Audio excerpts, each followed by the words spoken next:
Hey everyone, I hope you all are fine. Welcome to Rupinder's Biopedia. Our today's topic is lac operon. Starting from the very basic, हम इसे पूरा detail में complete करेंगे. ठीक है? तो guys, it is very important topic from the point of view of CSIR net, ICMR, GATE as well as many other entrance exams. And ये हमारी ग्रेजुएशन एंड पोस्ट ग्रेजुएशन में भी काफ़ी इंपॉर्टेंट टॉपिक रहता है और हम में से बहुत सारे लोग इसे छोड़ के जाते हैं, स्किप कर देते हैं ये सोच के कि it is very difficult topic, but ऐसा कुछ भी नहीं है. ठीक है, अगर आपको ये टॉपिक अभी तक समझ नहीं आया तो आप प्लीज़ एक बार ये वीडियो देख लीजिए. हो सकता है कि जो क्लैरिटी आपको है वो हो जाए. ठीक है, क्योंकि हम इसे बेसिक से, बिल्कुल ही बेसिक से स्टार्ट करेंगे. फाइन, तो चलिए स्टार्ट करते हैं. First of all, lac operon, we can also called it as catabolic operon as well as inducible operon. ठीक है, हम इसे कैटाबॉलिक या फिर इंड्यूसिबल ऑपेरॉन भी कहते हैं. इसके बाद कोई भी जो हमारे पास ऑपेरॉन है उसका बेसिक स्ट्रक्चर क्या होता है. उसके बेसिक स्ट्रक्चर में हमारे पास कुछ जीन्स होते हैं जैसे कि R, P, O and S. R है हमारी regulatory gene, R is regulatory gene. P is promoter, O is operator and S is structural genes.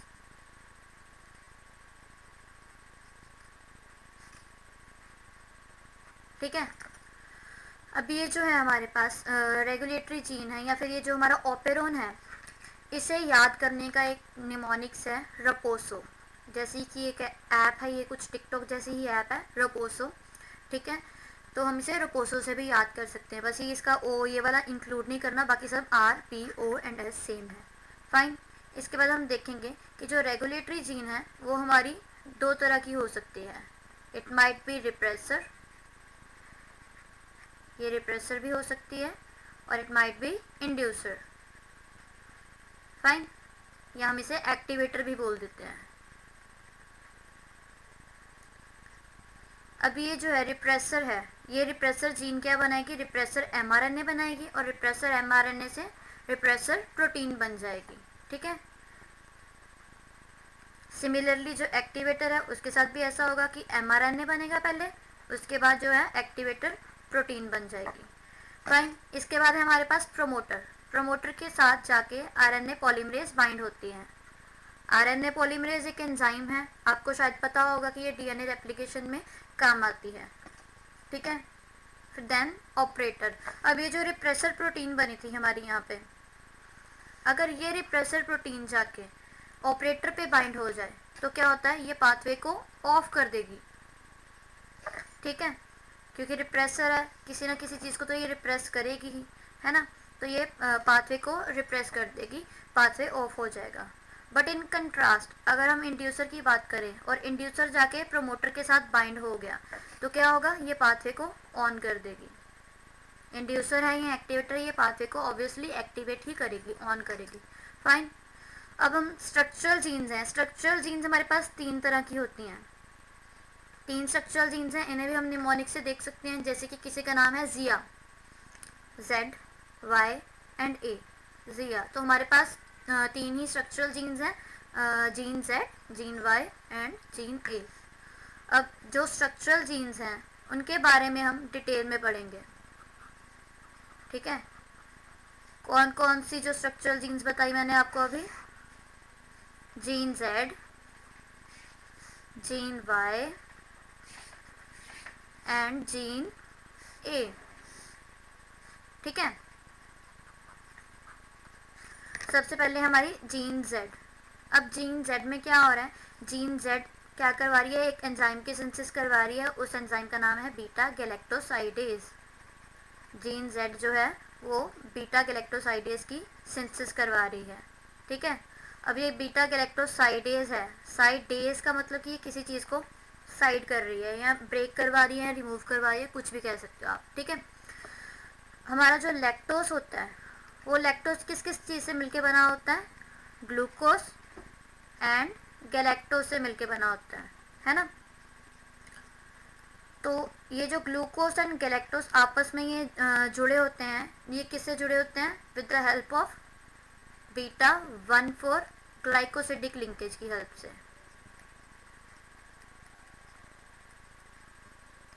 Beta 1,4 glycosidic bond होता है इन दोनों के बीच में, ग्लूकोज एंड गैलेक्टोज के बीच में। अब ये बीटा गैलेक्टोसाइडेज का क्या काम है? ये एंजाइम बीटा 1,4 लिंकेज की ब्रेकेज करवाती है, क्लीवेज करवाती है, ठीक है। इसे ब्रेक करवा देती है सो दैट कि जो लैक्टोज है उसकी ब्रेक डाउन हो जाए इनटू ग्लूकोज एंड गैलेक्टोज। तो ये था हमारा बीटा गैलेक्टोसाइडेज का फर्स्ट फंक्शन। इसके बाद सेकंड फंक्शन क्या है? ये लैक्टोज को कन्वर्ट करती है इनटू एलोलैक्टोज।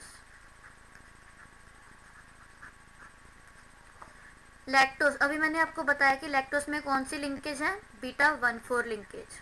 एंड ये बीटा 1,4 लिंकेज को कन्वर्ट करती है इनटू बीटा 1,6 लिंकेज ऑफ एलोलैक्टोज, ठीक है।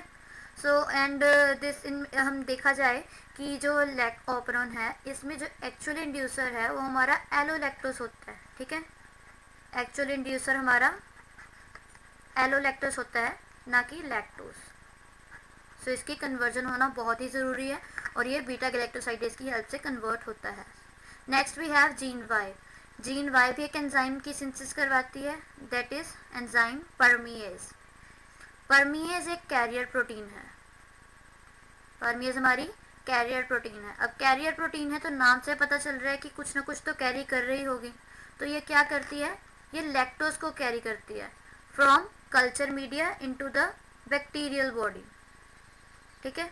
ये लैक्टोज को कैरी करती है from culture media into bacterial body with the help of secondary active process. अब सेकेंडरी एक्टिव प्रोसेस क्या है? सेकेंडरी एक्टिव प्रोसेस जिन्हें पता है बहुत ही अच्छी बात है, जिन्हें नहीं पता सेकेंडरी एक्टिव प्रोसेस में मैं थोड़ा सा बता देती हूँ कि इसमें जो है एटीपी की यूटिलाइजेशन होती है। एटीपी दैट इज हमारी एनर्जी करेंसी, उसकी जो है यूटिलाइजेशन होती है, यूज़ होती है एटीपी।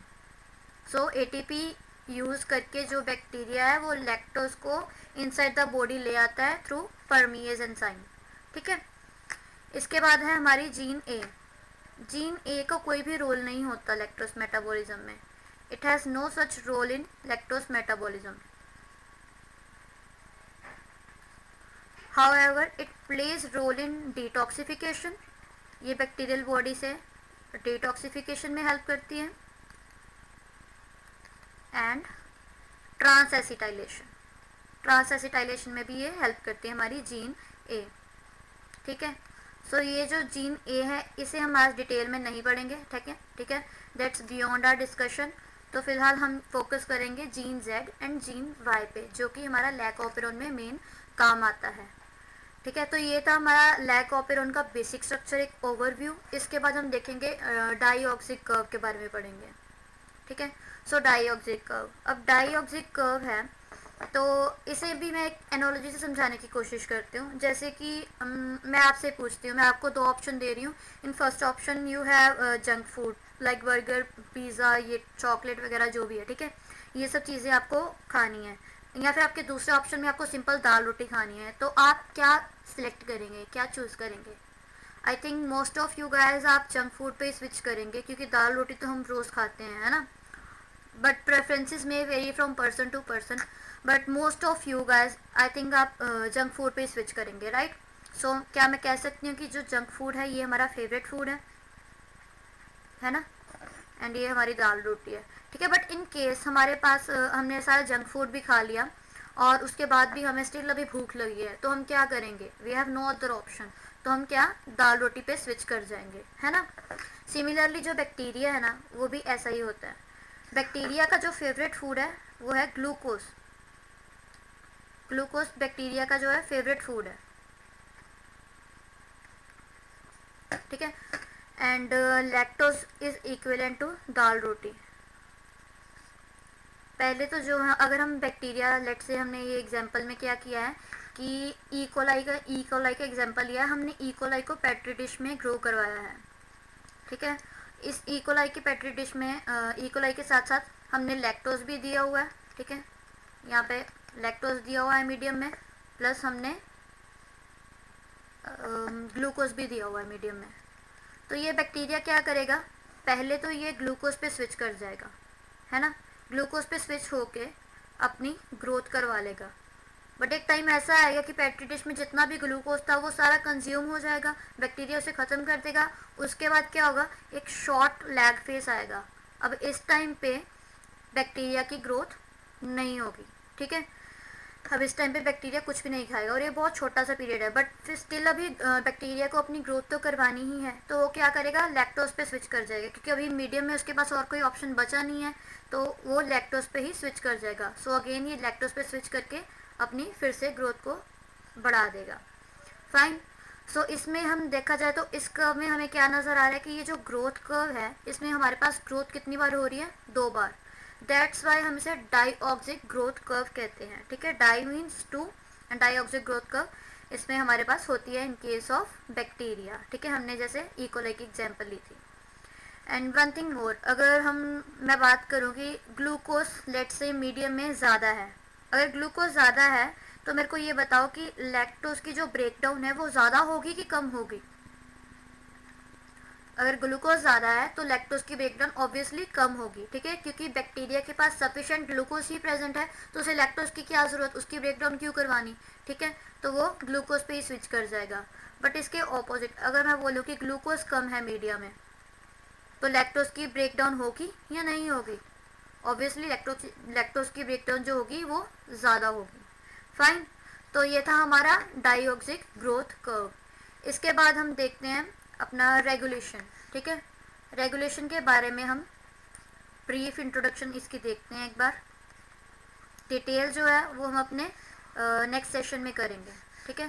तो regulation in case of bacteria 2 तरह की होती है, positive regulation and negative regulation, ठीक है। तो अब हम देखते हैं कि वही इसका बेसिक स्ट्रक्चर तो वही है, रपोसो वाला, that is R P O and S, ठीक है। अब in case of positive regulation हमारे पास रेगुलेशन जो है वो पॉजिटिव है, तो जो ये रेगुलेटरी जीन है ये हमारी इंड्यूसर होगी या रिप्रेसर होगी। तो पॉजिटिव रेगुलेशन में हमारी जो रेगुलेटरी जीन है वो इंड्यूसर होगी या एक्टिवेटर होगी, ठीक है। तो ये जो है पहले एक्टिवेटर mRNA बना देगी, ठीक है। एक्टिवेटर mRNA के बाद एक्टिवेटर प्रोटीन बन गई, ठीक है, एक्टिवेटर प्रोटीन। बट ये खुद अभी इनएक्टिव स्टेज में प्रेजेंट है, ये हमारी इनएक्टिव स्टेज में प्रेजेंट है। इसे एक्टिव करने के लिए एक को एक्टिवेटर की ज़रूरत होती है, ठीक है, इट नीड्स को एक्टिवेटर।